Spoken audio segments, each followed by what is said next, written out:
Right. But honestly, how often does that actually happen in real life? Not often enough, I'd say. But see, that's what makes this whole idea so intriguing. I mean, it's going against our natural instincts, right? Like when someone's negative towards us, we want to either defend ourselves or fight back. But this is saying, break that cycle. Yeah. Respond with kindness instead. But, it's easier said than done. For sure. Like, think about the Prophet Muhammad, who's considered a prime example of this principle. Mhm. He was known for his incredible patience and forgiveness. Like when he was rejected and even attacked in Taif, he prayed for the people who hurt him instead of, cursing them out. That takes some serious strength of character. Really does. Yeah. Not my first reaction, that's for sure. Well, and that's exactly what makes his example so impactful. I mean, he didn't just talk about it, he lived it, even when facing really tough situations. Exactly. And it wasn't about being weak or passive either, right? It was about consciously choosing a higher path. Absolutely. A path of moral and spiritual strength. One of the most powerful examples of this is after he conquered Mecca. He had every right to seek revenge, but he chose to offer forgiveness instead. He said, "Go, for you are free." Incredible. I know, right? Imagine being in his shoes and having that much grace. I can't even imagine. Yeah, It really makes you think about how we deal with our own conflicts, doesn't it?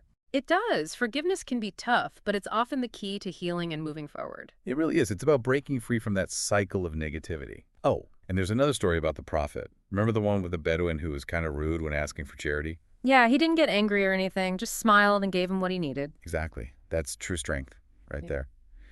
So how do we actually apply all of this to our everyday lives?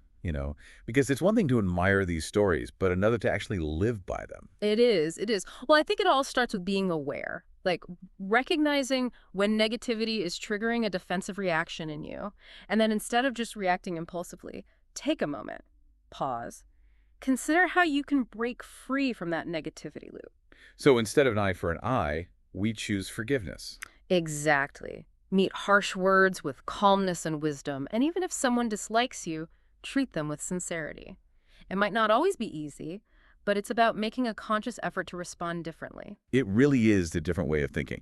So, okay, you're probably wondering how Newton's third law fits into all of this. That whole, for every action, there's an equal and opposite reaction thing. Yeah, it might seem like we've gone off on a tangent. A little bit, Yeah. but it's not as random as it sounds. You see, Newton's law is all about the physical world, right? How forces interact. Right, it's about physics. Exactly. But when you think about it, our interactions as humans, they also involve forces, just not physical ones. They're more emotional or psychological. That's an interesting way to think about it. So when we react negatively to someone else's negativity, we're basically meeting force with force. And just keeping that negative cycle going. Exactly. So repelling evil with good, it's like saying, nope, I'm not playing by those rules. Right. I'm choosing a different kind of force, one that can change the whole game. I like that. It's like saying you're disrupting that expected reaction. It is. You're stepping outside the laws of that negative exchange. And you're doing it with good. It's not about being passive or letting people walk all over you. It's about actively steering things in a positive direction. It is. It takes strength to break free from that automatic negative response and choose kindness instead. This whole concept has really made me rethink how I react in tough situations. It's not easy, but knowing we have a choice in how we respond, that's pretty powerful. It really is. As we wrap up, I want to leave you with something to think about.